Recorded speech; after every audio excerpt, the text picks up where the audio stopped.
Bueno, vamos a ir a la palabra, amados hermanos. Veníamos desarrollando, recuerde, un tema que tiene que ver con el quinto mandamiento de la ley de nuestro Dios, de la Torá, que tiene que ver con la honra a los padres, el quinto mandamiento, ¿no? El quinto mandamiento, la honra a nuestros padres. Entonces, habíamos quedado en que estábamos respondiendo preguntas que ustedes mismos nos habían formulado. Recuerde que abrimos un espacio para que ustedes a través de WhatsApp nos escribieran inquietudes, sus preguntas, nos las mandaran acerca del tema de la honra a los padres. Amén. ¿Ok? Entonces estuvimos ya respondiendo, hicimos una sección de preguntas y de respuestas y vamos a continuar porque pues todavía hay más preguntas por resolver, por responder de este tema. Y pues no las queremos dejar allí en el aire, sino que queremos que todas puedan recibir realmente respuesta, ¿no? Entonces vamos a ir con una de las tantas preguntas que nos enviaron ustedes mismos, y una de ellas es, los pastores, y esta me pareció interesante porque pues no la teníamos como dentro de ese esquema, pero cuando llegó la pregunta me pareció muy interesante y de importancia tenerla en cuenta. Dice, ¿los pastores pueden ser padres espirituales? ¿Se pueden ver? Literalmente dice la pregunta, ¿los pastores se pueden ver como padres espirituales? Entonces, nosotros tenemos que pues, responder a la luz de las Santas Escrituras, ¿sí? Porque pues esto puede de pronto llegar a confundir. Lo primero es que nosotros debemos entender que nuestro Señor Yeshua, nos enseñó algo y dijo, no llamen a nadie rabí, sí, con el título de rabí, de rabino, a nadie, porque un solo rabí tienen, que es el Mesías. Amén. Él lo dijo, ustedes no llamen a nadie, ni ustedes se hagan llamar rabinos, ¿sí? Rabí, porque un solo rabí tienen. Entonces, nosotros entendemos que solamente Yeshua es nuestro rabí, por eso nosotros a nadie le llamamos rabí o rabino. De pronto en algún momento ustedes podrán tal vez escuchar que mi esposa a veces me dice rabí a mí, ¿sí? Pero ella no me dice rabí por el título. Yo tengo una anécdota con eso. Sí, sino por mi apellido, porque ella es Rabat, el diminutivo. Ella trata de darle como, diminutivo. Pues yo le digo, entonces dígame Rabatico. No, porque cuando ella estudia, pues como él estudia hebreo y pues obviamente para mí sí es más difícil lo del hebreo, pero había una palabra como, él por ejemplo decía Shemuel y su diminutivo o su cariñito es Shemi. Entonces yo de una hice la conexión así, sí, ¿sabes? Bueno, pues si él es Rabat, el cariñito mío para él sería Rabí. Entonces mi esposa acostumbrada así como por cariño a decirme Rabí, pero no es el título ni nada de eso, ¿no? No, jamás. Nada, yo se lo tengo súper claro. Nada de eso, porque de verdad ni yo me hago llamar Rabí, jamás, ni rabino. Es que concuerda, es que tan de buena es que concuerda con el apellido. Es que la verdad, en mi apellido, o sea, no voy a decir esto por nada, como por enaltecimiento, nada de eso, sino que mi apellido, Rabat, ¿sí? Tiene la misma raíz. Recuerden que las palabras hebreas tienen una raíz, ¿sí? Rabat tiene la misma raíz de rabí, que es la raíz rab, ¿sí? Entonces, rab, no rab, no, rab, ¿sí? Rab. Esa raíz rab es que significa mucho, abundancia. ¿Sí? De hecho, cuando uno dice rabí, está diciendo mi mucho, mi abundancia, que en hebreo se entiende cuando uno dice mi excelencia. Claro. Cuando uno le dice a alguien mi excelencia, mi majestad, ¿sí? Mi majestad, mi excelencia, ¿sí? Ese mi mucho, mi abundancia, ¿sí? Eso, pero en el contexto hebreo se entiende de esa manera, mi excelencia. Entonces tiene que ver con la cuestión de abundancia, de la abundancia, ¿ok? Entonces, pues mi esposa lo hace así, pero la verdad, nunca jamás he usado ese título, ni lo usaré, ni le pediré a nadie que lo use, ni yo le diré a nadie rabí, porque sé que solamente tengo como rabí, como rabino a mi Mesías, Yeshua, ¿okay? Mesías. A Yeshua, Amén. Él es el único, ¿ok? Porque pues lo que hacían anteriormente, en aquel entonces las personas era seguir todas las instrucciones y las enseñanzas de un hombre al cual ellos llamaban rabino, rabí, y ellos eran aprendices, eran talmidín, eran discípulos. Talmidín eran alumnos, talmidín en hebreo, eran alumnos de ellos, y ellos lo que hacían era enseñar las enseñanzas de ese rabí. O sea, reproducían todas las enseñanzas que les enseñaba ese rabino. Nosotros lo que hacemos es reproducir todas las enseñanzas de nuestro rabino, que es Yeshua, nuestro Mesías, nuestro Mashiach. Nuestro Salvador. Y él también dijo, y no llamen a nadie Padre, porque un solo Padre tienen ustedes, que es el que está en los cielos, el Padre de los cielos. Entonces, en ese contexto, para aquel entonces, ellos también se hacían llamar padres, y se creían que eran padres de la nación. Es que cuando decían padres, ellos creían ser como los que estaban sobre la nación, los que tenían la autoridad completa sobre la nación. Sobre el pueblo. Sobre todo el pueblo. Oiga. Entonces ellos, por eso el Señor dijo, no llamen a nadie padre en ese contexto, ¿sí? Dando a entender que tiene como la autoridad y bajo la cual se van a mover una autoridad de dominio. Es eso, ¿no? Esa autoridad de dominio. Entonces ellos se hacían llamar padres y por eso, pero por ejemplo, ellos se acostumbraron a llamar padre, por ejemplo, a Abraham.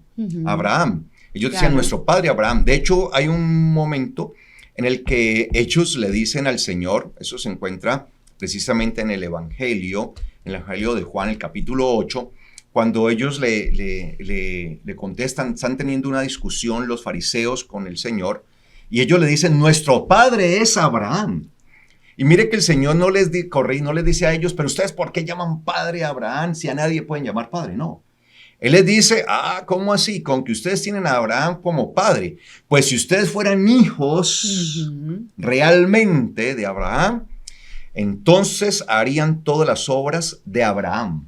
O sea, actuarían como actuó Abraham. En cambio, ustedes son hijos, pero de su padre, el diablo. Porque las obras de su padre, el diablo hace. Entonces, el padre era una figura constitutiva en aquel tiempo de mucha importancia, mucha relevancia, en donde la gente lo que hacía era imitar a esa figura y hacer todas esas obras. Entonces el Señor en ese contexto dice, no llamen a ninguno, hablando de todos los fariseos, a ninguno de ellos, padre, porque si ustedes dicen que ellos son sus padres, ustedes están imitando las obras de ellos. Y las obras de ellos son las obras de Satanás. Entonces, si ustedes dicen que ellos son sus padres, en realidad el padre de ustedes también termina siendo ¿quién? Satanás, porque el padre de ellos en realidad es Satanás, porque las obras del diablo, del Satán, hacen ellos. Entonces, por eso Yeshua dice, entonces por eso no les llamen a ninguno de ellos. Les llamen padre. Porque si ustedes a alguno de ellos les dice padre, es porque ustedes están siendo imitadores de sus obras. Y el problema es que ellos no están imitando las obras de Dios, sino las obras de su verdadero padre, que son las obras del diablo. Por eso es que les decía que no llamaran a ninguno de ellos, le llamaran padre. Pero no es que sea malo ver la paternidad espiritual. Y digo yo que no es malo basado precisamente en lo que siempre los apóstoles mismos hicieron. Cuando nosotros vemos, por ejemplo, en 1 Corintios capítulo 4, versículo 14, mire que Pablo se comportaba y se mostraba como un padre ante la congregación, ante la iglesia. Cuando les escribe en 1 Corintios, capítulo 4, versículo 14, dice, mire lo que dice él, no les estoy escribiendo estas cosas para avergonzarlos, le dice Pablo, el apóstol, a ellos, a los de Corintio. No les estoy escribiendo estas cosas para avergonzarlos, sino para amonestarlos como a mis hijos amados. Si el apóstol Pablo dice, a usted los voy a amonestar como a mis hijos amados, es porque él veía que tenía ¿qué? Paternidad espiritual sobre ellos. Entonces entendamos eso. Entonces cuando Yeshua les dice a sus discípulos, no llamen a ninguno a ninguno llamen Padre, a ninguno de ellos llamen Padre, es porque obviamente ninguno de ellos, todos esos fariseos, toda la clase religiosa, representaba realmente la voluntad de Dios, claro, no porque ellos vivían conforme era a las obras, como dijo el Señor, de su padre el diablo. Claro. Entonces, si les decían padres, pues iban a imitar las obras de ellos. Entonces, no llamen solamente Padre al del cielo, porque esas son las obras que tienen que imitar. Sin embargo, los apóstoles, ellos veían su figura paternal hacia la iglesia. Y por eso dice, sino para amonestarlos como a mis hijos amados. Uh-huh. Pues aunque ustedes tengan, mire lo que dice el versículo 15, uh-huh. Pues aunque ustedes tengan 10,000 tutores en el Mashiach, ciertamente no tienen muchos padres. Wow. Tienen 10,000 tutores en el Mashiach, pero ciertamente no tienen muchos padres. Porque en Yeshua Mashiach yo he llegado a ser el progenitor, el padre de ustedes mediante el evangelio. El progenitor, el padre. O sea, yo fui el progenitor de ustedes mediante el evangelio. O sea, en cuanto al evangelio, está diciendo el apóstol Pablo, yo soy su progenitor. Que los lleva. Soy el padre de ustedes. Les da las buenas nuevas. Yo sé que ustedes tienen cantidad de tutores que les están enseñando en este momento y los están llevando, pero en cuanto al evangelio, yo he sido para ustedes su padre, su progenitor. Entonces, mire que el apóstol Pablo se veía de esa manera. Y esto, obviamente, nosotros debemos entenderlo, ¿sí? Como debe ser.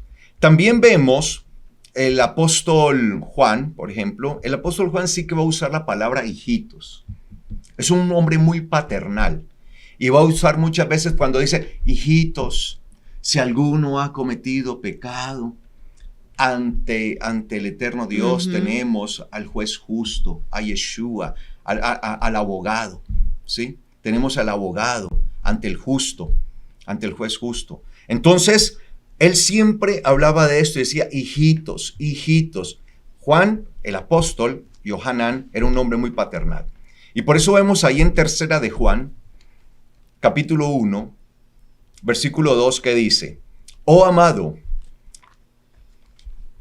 anhelo que en todas las cosas, dice el Tercera de Juan 1, 2, oh amado, anhelo que en todas las cosas seas prosperado y que tengas salud así como prospera tu alma. Pues en gran manera me regocijé cuando vinieron los hermanos y dieron testimonio de tu verdad, de cómo andas en la verdad. Y mira lo que dice él. Y no tengo yo mayor gozo que este, dice el apóstol Yohanan, oír que mis hijos andan en la verdad. Tercera de Juan 1:4. Tercera de Juan 1:4. No tengo yo mayor gozo que este, oír que mis hijos andan en la verdad. Entonces, para el apóstol Yohanan, para el apóstol Juan, el mayor gozo que él podía experimentar era cuando le daban a él testimonio acerca de todos los creyentes, de cómo estaban andando en la verdad, y él los consideraba como sus hijos.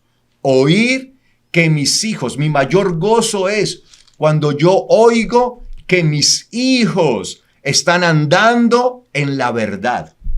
Entonces, indiscutiblemente, los apóstoles tenían la figura de paternidad y ellos veían a la Grey como a hijos que debían enseñar y debían criar. Ellos lo hacían para eso, para criar, como esa dependencia, como un padre que va, claro, que va llevando a sus hijos. Y pues nosotros tenemos que entender lo que dice precisamente en Hebreos. Cuando nosotros leemos el Evangelio, la carta a los Hebreos, en el capítulo 13, el versículo 7 dice, Hebreos 13:7 dice, acuérdense, y esto es en voz de mandato, acuérdense de sus pastores, tengan en cuenta a sus pastores, es lo que dice allí, tengan en cuenta a sus pastores, aquellos que les hablaron la palabra de Dios, consideren cuál ha sido el resultado de la conducta de ellos e imiten su fe.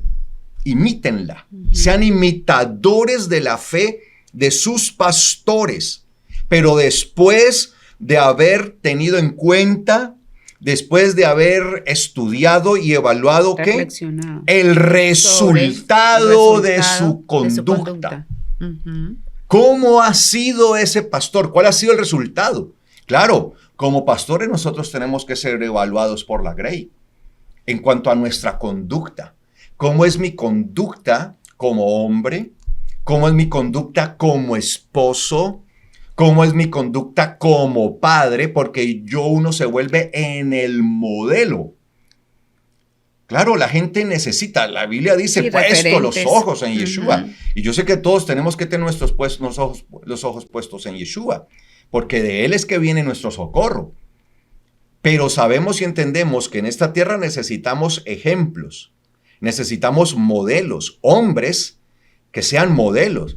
Y nosotros como pastores debemos entender que al tener esta dignidad tan grande nos convertimos inmediatamente en ejemplo,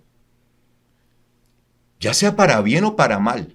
Claro. Y por eso dice allí que deben evaluar. Cuando dicen considere, es evalúen. ¿Cuál ha sido el resultado de su conducta? Ustedes están en la obligación de ver cuál ha sido el resultado. Bueno, ¿cómo es nuestro pastor? ¿Cómo es él? ¿Cómo es su vida? ¿Cómo es su casa? ¿Cómo es como esposo? ¿Cómo es como padre? ¿Es un fracasado? ¿Si es un ejemplo digno de seguir como esposo? Entonces, ¿qué tienen que ver? Tienen que mirar el ejemplo, a ver si sí o si no. Como decir, uy, no, el pastor que tengo no es buen esposo. Mire cómo tiene a la esposa, falla en esto, muchas cosas y todo esto no es un ejemplo digno de seguir. ¿Cómo es como padre? Vamos a ver entonces cómo son sus hijos. Claro, los hijos son los que demuestran. Sí, esa es la carta. Ahí está, es la carta abierta, la carta leída de uno de pastor como padre. ¿Cómo les voy a hablar yo a ustedes de cómo criar un hijo si yo no he podido criar los míos? O por lo menos en mi caso la mía, que está fuera de obediencia, está rebelde, es un desastre. ¿Cómo les voy a enseñar a ustedes?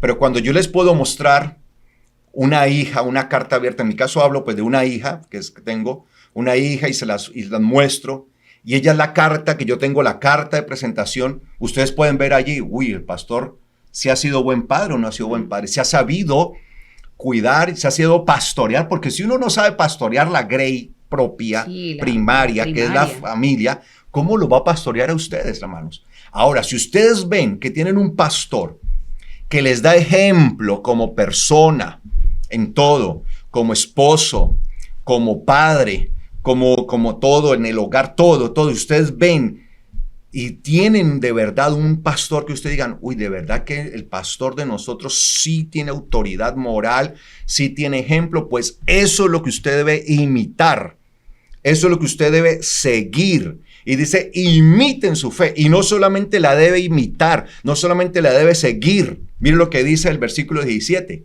que es acá de pronto a algunos tal vez no les va a gustar mucho. Versículo 17. Dice, obedezcan, versículo 17, a sus pastores y sujétense a ellos. Entonces, honra, entonces los padres de familia representan la honra, el mandamiento, el quinto mandamiento que habla de la honra a los padres de familia, representa lo que se llama la línea de autoridad terrenal. O sea, ¿qué es lo que demuestran los padres de familia? Que hay autoridad terrenal en la tierra. Y esa autoridad primaria y terrenal en la tierra empieza ¿con quién? Con los padres. Pero luego también hay otras líneas de autoridad. Claro. Están, por ejemplo, los profesores, los maestros, ¿sí?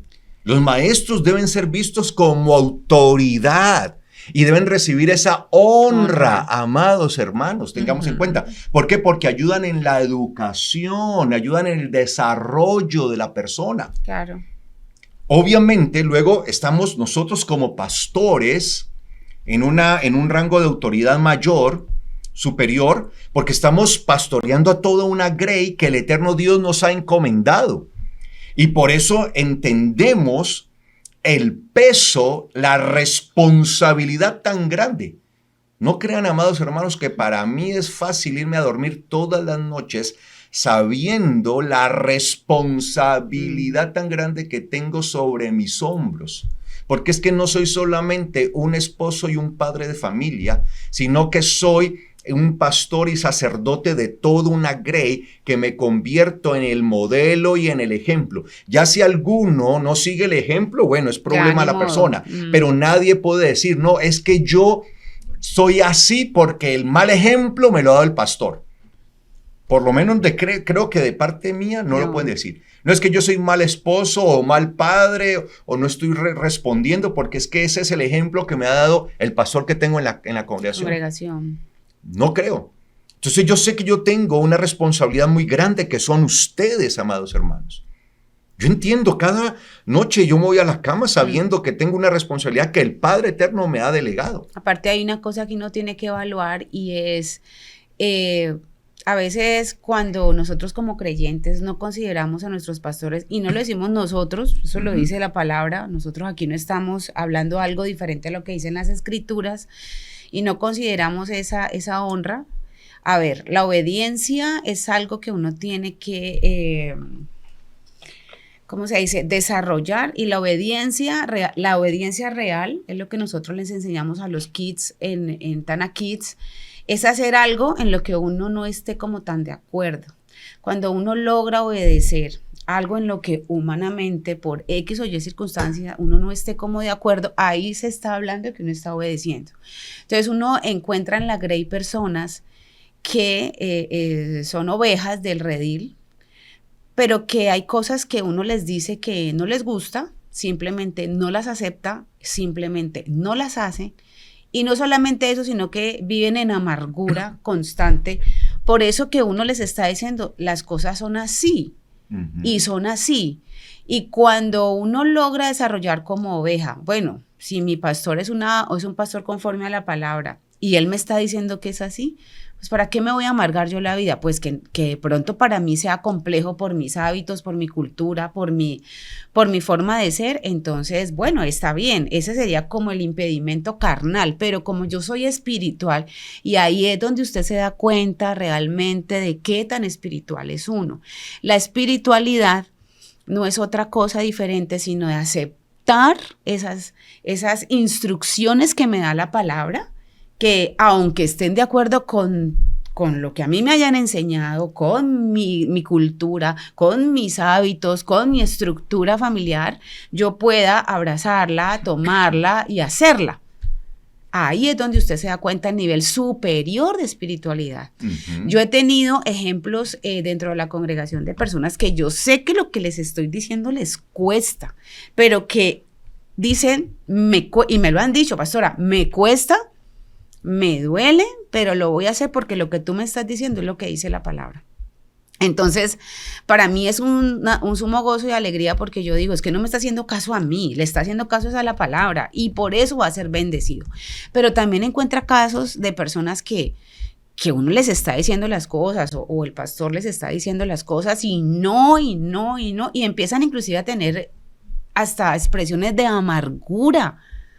Y el problema es que no somos nosotros, es lo que dice la escritura, ese es el sometimiento a la palabra. Pues que nosotros estemos ahí en escena es porque somos los pastores de la congregación.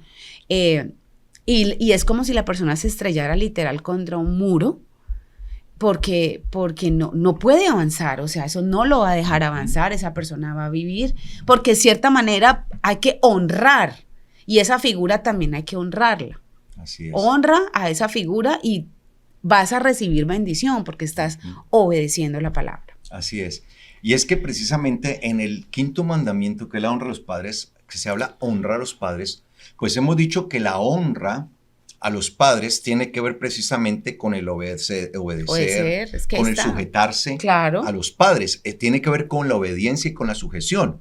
Y precisamente cuando nosotros leemos el versículo 17 del capítulo 13 de Hebreos 13, 17, por eso dice, obedezcan a sus pastores.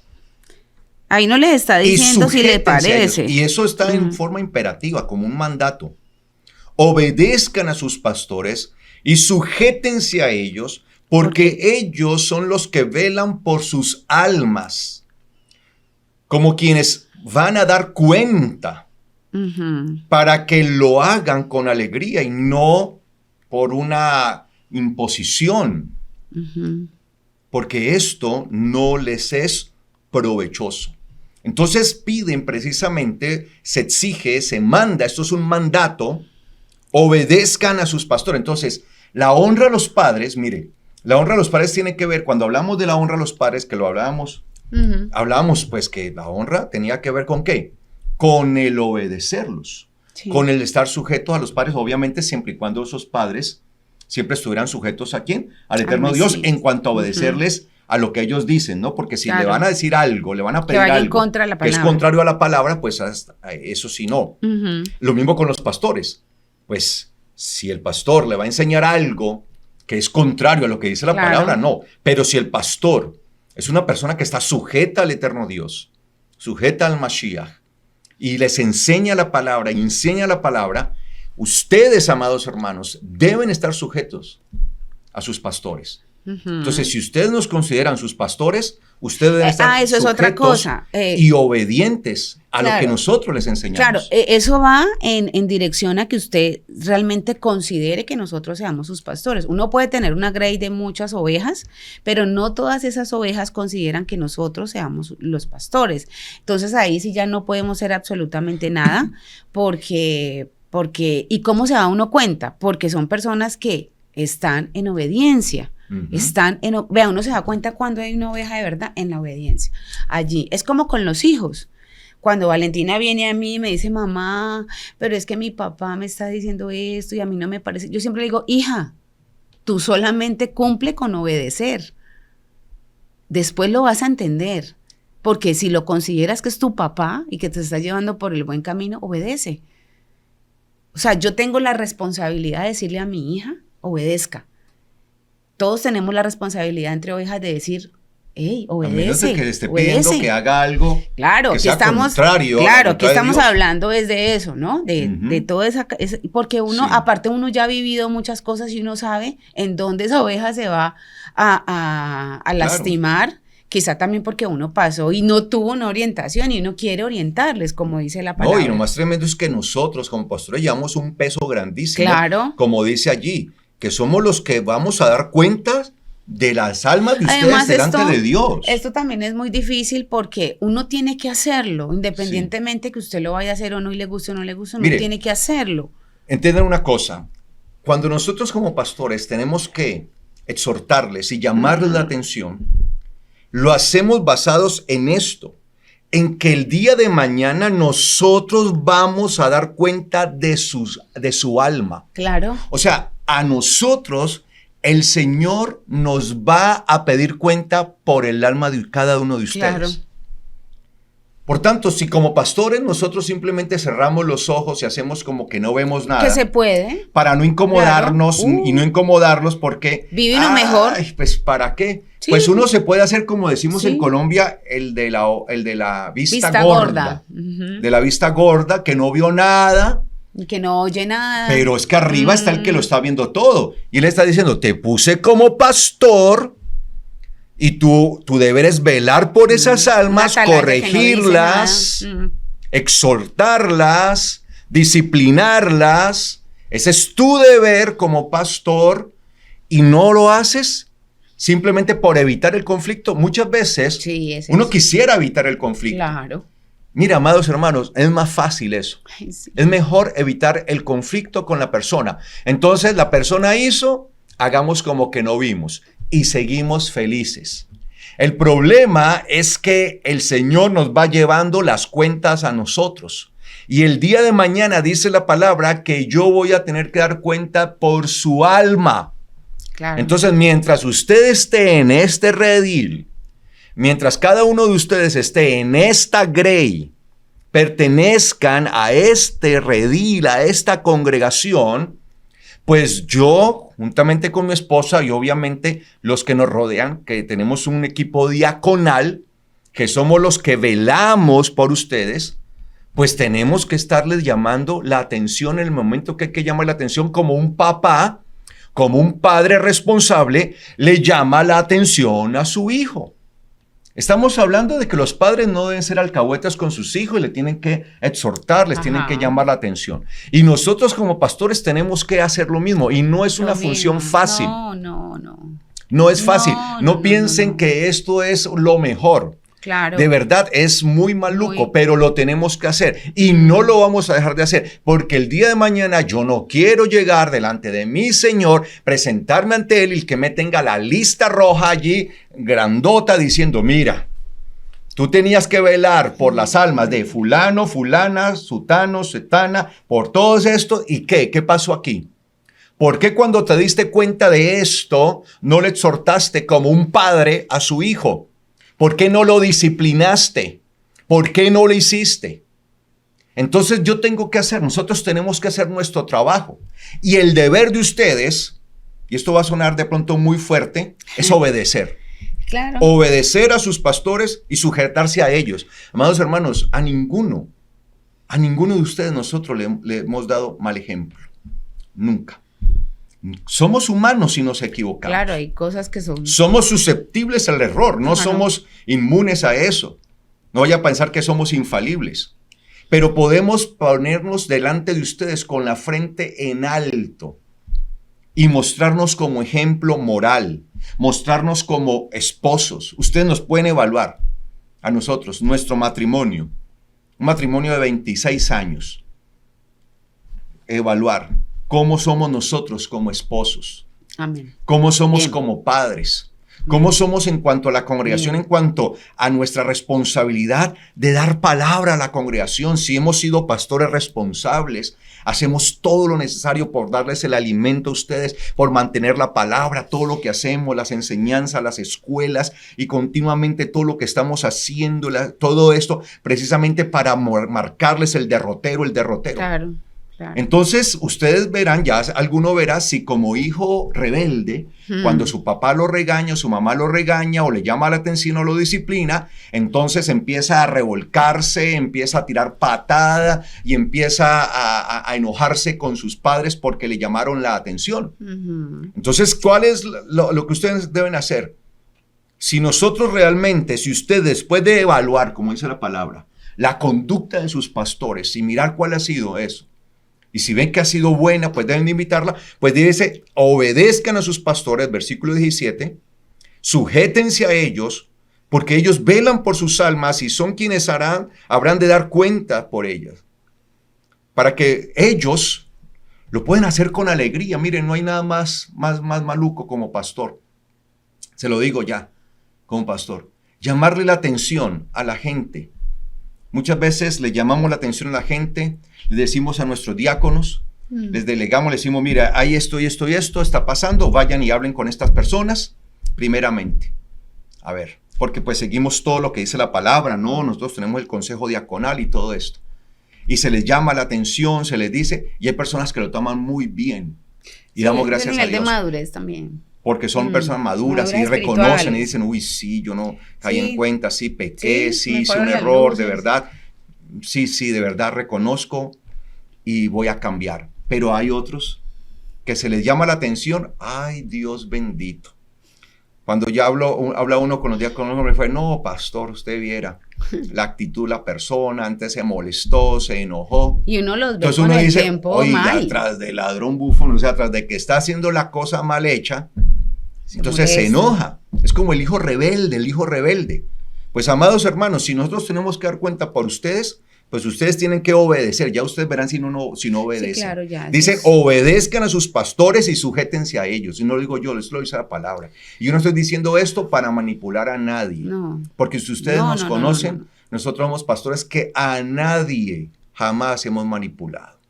Les hablamos las cosas como son, les decimos las cosas como están en la palabra, que es lo único que a nosotros nos interesa, porque lo único que a mí me interesa es no fallarle a mi Señor. Él me entregó una grey, yo sé que es la grey de Él, es un rebaño donde Él es el dueño, yo soy el pastor que solamente cuida allí y le tengo que dar cuentas a mi Señor, por eso quiero darle las mejores cuentas. Entonces ya cada uno de ustedes verá si se sujeta y si obedece. Entonces ustedes tienen que aprender a ver a sus pastores como esa autoridad paternal. Es la mejor forma, amados hermanos. Esa autoridad. Entonces por eso los apóstoles, aunque no se llamaban a sí mismos padres, siempre se mostraban como padres a las iglesias. Y les llamaban la atención. O sea, obedezcan a sus pastores, sujétense a ellos. Esto es bueno. Entonces, amados hermanos, es lo que nosotros tenemos que entender. Como dice el versículo 18, oren por nosotros. Entonces, mire que el escritor de la carta a los Hebreos dice, oren por nosotros como pastores, oren por nosotros. Pues confiamos en que tenemos buena conciencia, deseando conducirnos bien en todo. O sea, lo mejor. Ese siempre ha sido nuestro deseo, conducirnos y darles a ustedes siempre el mejor ejemplo, el mejor de los ejemplos. Entonces, esa pregunta que nos hacía una persona, ¿sí? De si a los pastores se les podía ver como padres espirituales, bueno, pues sí, la respuesta es sí, porque los apóstoles siempre se mostraban como padres sobre la iglesia, los veían a ellos como hijos y les pedían que siempre estuvieran sujetándose, sometiéndose y aceptando la disciplina y siguiendo el buen ejemplo, que es lo que comúnmente hace un padre con sus hijos. Sí, claro. Disciplinarle, darle buen ejemplo, corregirle y pedirle que se sujete. Sí. ¿Ok? Bueno, amados hermanos, tenemos otra pregunta. Acá dice acá, es un poquito larga la pregunta. Dice, ¿cómo recibir la paternidad de Dios cuando tuve un padre que no tuvo papá y no sabe cómo amarnos y enseñarnos? Siento que hay una parte de mi corazón que se endureció frente a la figura paterna porque no vi en mi niñez que fuera un ejemplo o se esforzara por darnos lo mejor. Siempre fue mi madre quien luchó por nosotros y eso me limitó en mi relación con él. Me cuesta hoy en día relacionarme con él, aunque mi corazón está sano y gracias a Dios lo pude perdonar. Pero ahora que soy un poco más madura y ya tengo una hija, analizando mi relación con Dios, creo que me cuesta recibir esa paternidad de Dios porque terrenalmente mi padre nunca estuvo cuando lo necesitaba. Y me da pánico pensar que Dios no está para mí y sí para otras personas. Sé que no es así, pero inconscientemente me doy cuenta que no hago oraciones porque pienso que no seré escuchada. Entonces no sé cómo vencer ese temor y recibir la paternidad de Dios. Esto es una pregunta muy interesante. Sí, es una pregunta muy interesante. Desde el día que llegó, que yo la leí, bueno, yo le decía al Señor que es una pregunta que cobija en una generalidad muy alta, porque la gran mayoría de los hogares en Latinoamérica, la gran mayoría, tiene una ausencia de la figura paterna. ¿Sí? Hay una bendición muy grande en las familias que pudieron crecer con padres presentes dentro de la familia, pero hay una población muy alta, muy alta en Latinoamérica, la estadística es altísima, de la ausencia de la paternidad. Cuando yo leí la pregunta de hace días atrás, hace tiempo, cuando la envió la persona, tuve ese recuerdo de lo que fue mi proceso y creo que es el proceso mío y de muchas mujeres que venimos a los pies del Señor, que conocemos las buenas nuevas del Evangelio, pero que no tuvimos la figura paterna presente. Entonces, lo que la hermana está diciendo allí es una realidad, ha sido una realidad para muchas mujeres que conocen el Evangelio. A ver, lo quiero explicar de esa manera. Como nosotras no tuvimos la figura paterna en casa, entonces eso de llamar a alguien papá, esa palabra nunca salió por nuestra boca, ¿sí? Teníamos la palabra mamá, hermana, prima, primo y tíos, pero dentro del ejercicio de que empezamos a hablar hasta la adultez, nunca tuvimos esa palabra papá. Y al no tener la palabra papá, ese no fue un ejercicio que hicimos ni mental ni emocional, eso no hicimos una conexión. Entonces, por lo general, con el Padre terrenal es con el que uno se empieza a identificar para pedirle. Entonces, cuando la hermana dice que me cuesta trabajo pedirle al Señor, y a veces pienso que ¿para qué le pido si no me escucha? Eso tiene que ver es con todo ese proceso con el que ella se tuvo que enfrentar desde su nacimiento hasta su adultez, hasta llegar a la conciencia de no tener papá. Entonces uno no puede decir, papá, ¿me das para tal cosa? Papá, ¿me puedes ayudar con tal cosa? Papá, necesito que me ayudes porque me está pasando esto o aquello. Entonces, eso sí impide que uno pueda tener esa relación. ¿A mí qué me pasó? Lo que pasa es que ella está diciendo algo que es muy interesante y yo no sé si a todas nos pasa, pero que llega un momento en que uno como que cae en cuenta, ay, yo no le pido al Padre Celestial porque es que yo no tengo ese ejercicio. Sí, a mí me pasó de que yo le daba gracias a Dios porque yo crecí en la iglesia cristiana, aprendí a orar, mi abuela me enseñó a orar y mi abuela me enseñó a dar gracias al Señor. Cuando yo me enfrenté por primera vez con conciencia al Padre Nuestro, yo creo que allí, y ya siendo adulta, yo me di cuenta que el Padre Nuestro es un cúmulo de peticiones que yo no le hacía al Padre porque yo no tenía ese ejercicio de decir, papá, te necesito. Entonces, yo desde allí empecé a buscar la paternidad en la Biblia. Yo le decía al Señor, yo te tengo que encontrar allí. Yo empecé a buscarlo desde antes de casarme. Yo no les puedo decir que yo encontré esa paternidad, esa figura paterna inmediatamente. Yo tuve la fortuna, yo no sé la hermana porque no nos amplía más el contexto de familia que ella tiene, ya dice que tiene una hija, yo creo suponer que pues es casada o vive con su esposo o no sé, pero cuando yo me casé, o sea, era una petición desde la etapa de conciencia que fue antes de casarme, que yo vine como a darme cuenta, ay, yo no le pido a Dios nada porque yo no le pido a un papá. Yo no le pido a Dios, porque el Padre Nuestro dice, el pan nuestro de cada día no lo doy. Yo, ¿cómo así? Yo no estoy acostumbrada a pedirle nada a papá, porque pues mi papá no existe para mí. Entonces, cuando yo me casé, yo empiezo ese proceso de entender, o sea, darme a entender, el Señor me daba a entender por la palabra que me iba a enseñar la paternidad a través de mi esposo. Y por eso para mí el haberme casado y el haberme casado con un hombre conforme a la palabra fue lo que vino a hacerme consciente a mí de que el Padre Celestial, que yo podía tener una relación con él.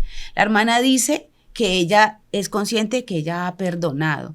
Yo no soy quien para juzgar si usted le ha perdonado o no, hermana, pero yo sí quiero de pronto decirle que empiece a pedirle al Señor si realmente hay un proceso de perdón allí, porque cuando uno empieza a darse cuenta de que no le pide al Padre es porque hay algo que impide eso, y es esa sensación que da de abandono, y uno dice, ¿y para qué? Porque inconscientemente uno dice, ¿y para qué le voy a pedir?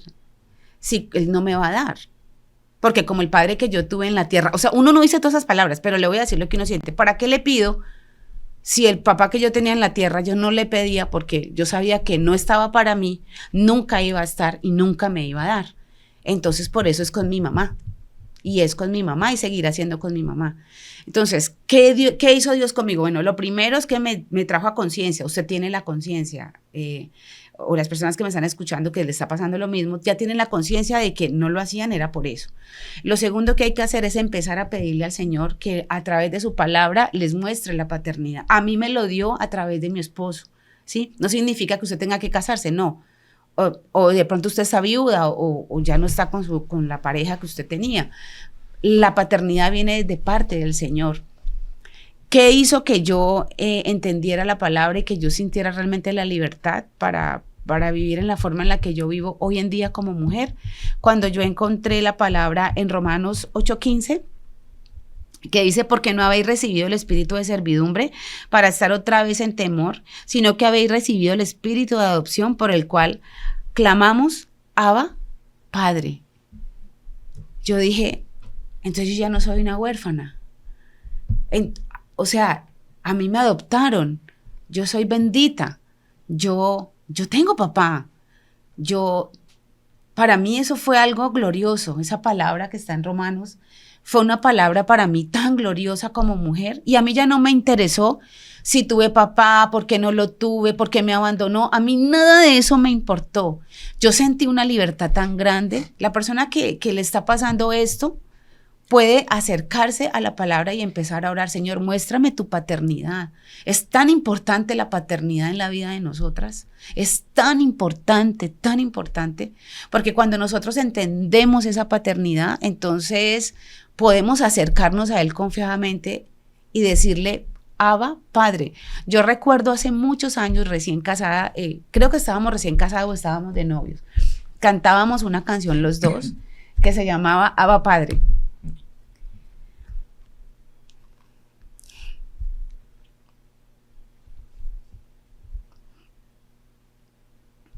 Y era como si el Señor me liberara, me diera esa oportunidad. Yo sé, mi hermana, que usted está allá, o algunas mujeres que están allá, que se pueden sentir, bueno, ¿cómo le pido a Dios si es que nunca tuve a quién acudir? Pero cuando uno experimenta por la palabra esa sensación de ser adoptado, para mí no hay mayor y más grande misericordia que sentir esa adopción. Usted no se sienta sin padre. Cuando nosotros reconocemos a Yeshua y la obra redentora, tenemos acceso a poder llamarle Padre, Padre mío.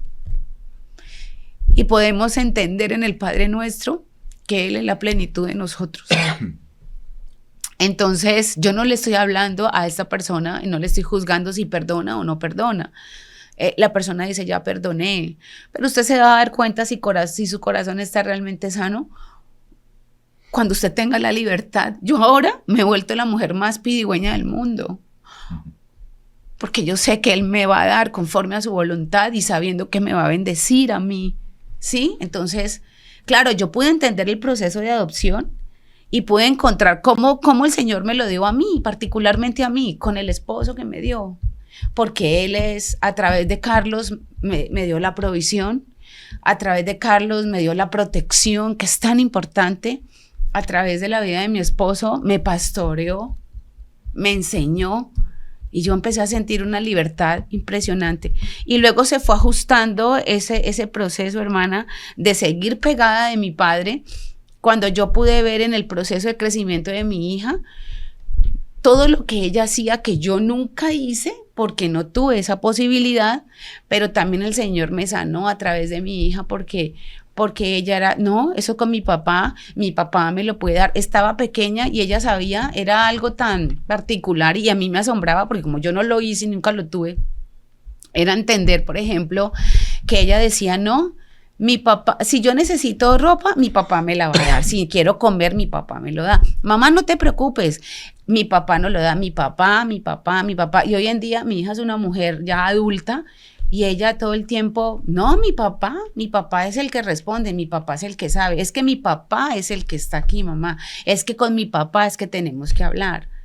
Entonces yo le decía al Señor, gracias, porque aunque yo no tuve esa posibilidad de niña, pero tú sí me hiciste entender que tú eres padre para mí. Y Él es el Padre para todas las personas que están allá, que nos están escuchando. Entonces, yo pienso que es un proceso que por lo menos usted ya lo tiene identificado, que el Señor le va a entregar a través de la palabra todo el proceso de sanidad, lo va a poder entender. Si entiende lo de la adopción, ahí va a tener una libertad muy grande, porque todos con o sin papá, cuando venimos a los pies del Señor, somos adoptados por Él y podemos decir y tenemos acceso a decir, Abba, Padre mío. Así es. Sí, respecto a esa pregunta que hace la persona allí, pues es una hermana. Es una mujer. Es una mujer. Pues desde mi perspectiva, obviamente, yo también, pues ustedes han conocido mi testimonio yo fui criado por mis abuelos, ¿sí? Y obviamente carecí de la figura como tal de madre y de padre. Las dos. Sí, de las dos figuras. Y pues tuve muchos primos, porque pues mis abuelos tuvieron una familia numerosa, bastantes hijos. Y algo que yo de pronto desde niño me cuestionaba mucho era eso, y yo le preguntaba muchas veces a mi abuela eso. Yo tenía 5, que recuerdo, 5, 6, 7 años, 8 años, y siempre yo le decía eso, abuela, ¿por qué mis primos, ellos sí tienen su papá y su mamá y yo no? ¿Pero por qué ellos sí y yo no? O sea, aunque mi abuela fue una madre de verdad para mí, pero pues el hecho de saber que yo no tenía a mi mamá ni a mi papá, y no porque se me hubieran muerto, porque mis dos padres estaban vivos, ¿sí? Porque pues una cosa muy diferente es que los dos papás se le murieron y, no, pues ya como... Pero yo sabía que mi mamá existía, que mi papá existía, que ellos vivían y no estaba con ninguno de ellos. Entonces eso para mí había creado un conflicto bastante muy duro, grande, ¿sí? Hasta que yo ya entré a una etapa de mi adolescencia en donde por la palabra me confronté mucho y yo mismo entendí, y un día yo hablé con mi abuela eso, porque yo recuerdo que estaba leyendo la Biblia, entonces yo le dije, abuela, ¿es cierto que yo soy un huérfano? Entonces mi abuela me dijo, no, usted no es huérfano porque sus papás no se han muerto. Y yo le dije a ella, sí, pero como ellos no están para mí, es como si lo estuvieran. Entonces yo soy un huérfano. Y yo me acuerdo que mi abuela me abrazó y se puso a llorar, me dijo, usted no es huérfano. Y yo le dije, no, abuela, es que yo entendí que sí soy un huérfano. Y sabe, le doy gracias a Dios, me acuerdo que tuve esa conversación con ella, estaba siendo adolescente, ¿sí? Y le dije, y yo soy un huérfano y yo le doy gracias a Dios por tu vida, abuela, gracias porque tú te has entregado a mí totalmente, pero hoy puedo entender algo que yo no había entendido, que sí tengo papá y no tengo cualquier papá, porque tengo, entonces cuando yo leía, por ejemplo, eso a mí me confrontó mucho cuando yo leí el libro de los Salmos, el Salmo 68 precisamente, donde dice que Él es padre de huérfanos y defensor de viudas, padre de huérfanos. Entonces, Él es el padre de un huérfano. Cuando alguien se constituye en el padre de un huérfano, ese huérfano deja de ser ¿qué?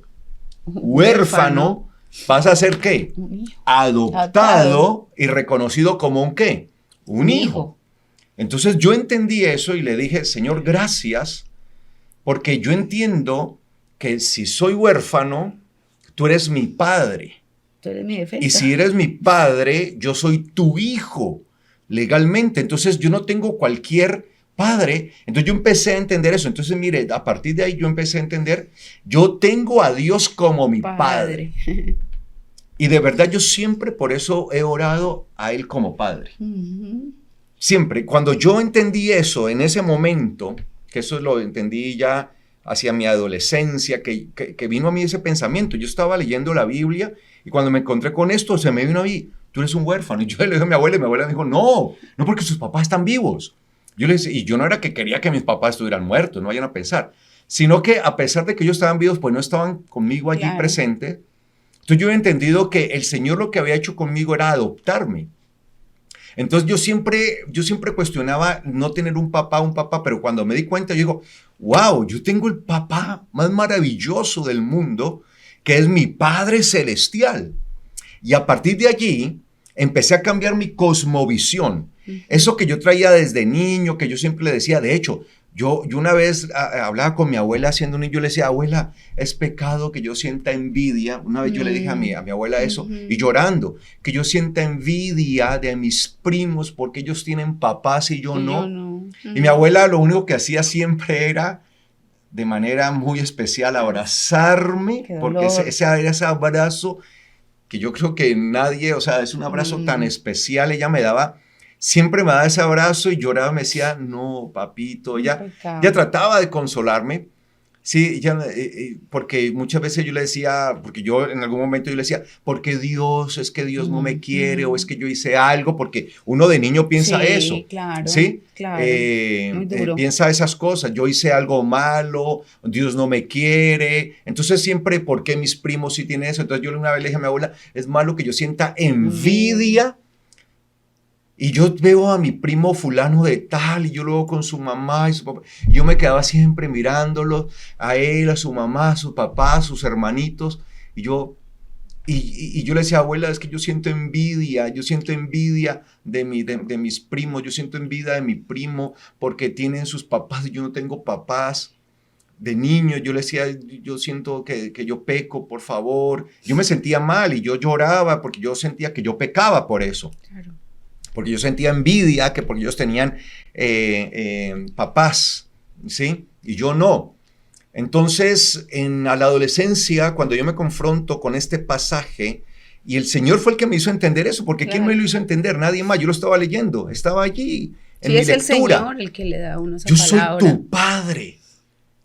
Ya no eres un huérfano porque te he adoptado. Si Él es el padre de los huérfanos, dejan de ser huérfanos para volverse hijos de Él. Entonces yo empecé a partir de allí a decir, tengo el mejor padre. Amén. Él es mi papá, es mi papá. Y claro, para uno de niño era muy difícil porque, por ejemplo, en algunos momentos con mi abuela vivíamos en casas donde pronto estábamos con alguna tía y ella tenía a su esposo, mis primos y todo eso. Entonces llegaba de pronto mi primo del colegio, le decía algo al papá, ¿cómo así? No, vamos de una vez. Y yo veía que el papá de una vez, cierto, salía allí.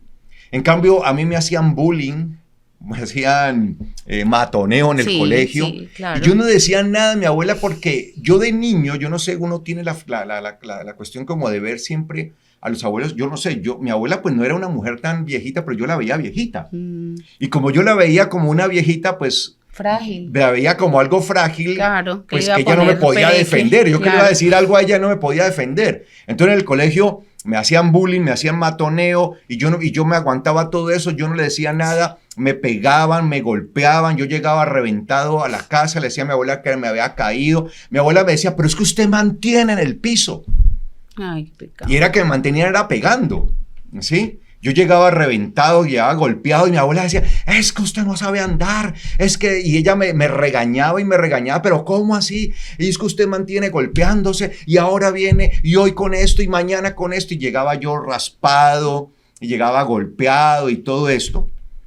Y yo no le decía nada a ella porque yo decía, mi abuela es una anciana, no puede hacer nada. Entonces yo quería tener un padre, un papá para venir, porque así eran mis compañeritos. Si alguno de ellos le hacían algo, decía, le voy a decir a mi papá, le voy a hablar con mi papá de una vez. Y yo quería poder decir, voy a decirle a mi papá, y no lo hacía, y no podía. Entonces siempre tenía esa frustración en mí. Y ya hacia la adolescencia entiendo esto y empiezo a entender que Él es mi padre. Entonces yo dije, Señor, yo empiezo a partir de allí a desarrollar un pensamiento de decir, yo quiero tener una familia, yo quiero tener hijos, yo quiero ser el padre. Entonces yo ahí le dije un día, yo quiero ser el padre de mis hijos que yo quise haber tenido. Sí, literal. Quise ser ese padre. Dije, yo quiero ser el padre de mis hijos que yo quise haber tenido, el padre que dice en la palabra. Y entonces empecé a ver al eterno Dios como mi padre, como mi ejemplo, mi modelo, y me enamoré de eso. Y cuando formé mi matrimonio, yo dije, yo quiero ser, yo por eso le dije a mi esposa, yo quiero que tú te dediques si tenemos hijos, a que sean, a criar nuestros hijos, a estar allí. Yo voy a responder por ti. Yo voy a responder por la casa, voy a responder por ti, por mis hijos. Yo voy a ser el proveedor porque el Señor está con nosotros. Y de verdad, eso fue lo que hice. Pero entonces uno tiene que aprender la paternidad. Claro, buscarla entender en la palabra. Que si en algún momento nos sentimos como huérfanos porque fuimos abandonados por nuestros padres o por lo menos por uno de ellos, como el caso que nos cuenta acá la persona que es por la parte de su padre, la figura paterna, si se sintió en orfandad por esa figura, aprenda a verla en el eterno Dios. Y maravíllese como lo hice yo en algún momento. Wow, yo tengo algo más que un padre, es mi Padre Celestial. Y Él se convirtió, para mí, el Padre Celestial se convirtió en mi todo. Yo solamente siempre hablaba del Padre. A mí alguien me decía, pero es que usted siempre habla del Padre. Porque yo veía, y claro, yo veía que Yeshua decía, oren al Padre, hablen al Padre, Él tiene cuidado de ustedes, el Padre tiene... Entonces Yeshua me enseñó a mí a enamorarme del Padre y yo supe y dije, ya no soy un huérfano. Él es mi Padre, Él es Padre y yo he sido un huérfano, ahorita Él es mi Padre y yo voy a ser como Él. Ay, sí, señor. Entonces, pues yo pude haber repetido la historia terrible de abandono, pero decidí seguir el ejemplo de mi Padre Celestial, porque comprendí que sí tenía un Padre en realidad. Claro que sí, y nosotros nos quebrantamos, no es porque tengamos un rencor, al contrario, a mí me quebranta la grande misericordia del Señor al entender la palabra, y que fue la palabra la que nos llevó de maneras distintas, porque pues obviamente... Yo estaba ya en mi adolescencia, también en mi juventud, y Carlos en su proceso, yo en el mío, pero los dos huérfanos de todas maneras, sí, porque no teníamos esa paternidad, yo la paternidad y él la paternidad y la maternidad, y el Señor viene y es atrás. A mí me quebranta es saber que es la misma palabra la que nos llena, la que nos nutra, la que nos ayuda. Y cómo se sanó él, cómo el Señor terminó de sanarlo, volviéndose un esposo y un padre conforme a la palabra. Ahí te sanaste de muchas cosas. ¿Y cómo me sané yo? Dejándome arropar en la misericordia de Dios al tener un esposo como Carlos Andrés. Para mí fue una bendición muy grande. Porque imagínense, aquí vamos a decir algo, vamos a unir un criterio que teníamos y que no sabíamos de pronto que lo teníamos. Él quería ser el papá que nunca tuvo para sus hijos. Y yo le pedí al Señor en mi corazón, yo quiero tener el hogar que nunca tuve porque no pude tenerlo y quiero dárselo a mis hijos. Igualmente, quería tener el hogar que de pronto no había tenido así de papá y mamá. Exacto, yo para mí, yo decía, no, es que... Y allí fue donde yo encontré la identidad. Yo me identifiqué como una hija de Dios y me identifiqué con mi Padre Celestial, y yo, para mí ahorita lo más importante y todo mi proceso, todo mi proceso, encontrar al Señor como Padre, para mí fue, yo creo que el milagro más grande, porque mi proceso era diferente, lo mismo para Carlos, y ahí nos encontramos los dos, y en esa necesidad y en todo eso, ver cómo el Señor nos ha respaldado, nos ha ayudado, nos ha dado la sabiduría para criar a nuestra hija, y que ella también tenga ese mismo modelo que en últimas es el rol bíblico que Dios diseñó para entrar en la bendición. Entonces no estamos huérfanos, hermana, tenemos a nuestro Padre, y eso nos ayuda a perdonar, y eso nos ayuda a sanar, y hasta entender a ese papá por qué no pudo estar, y ayudar a otras mujeres también en ese proceso.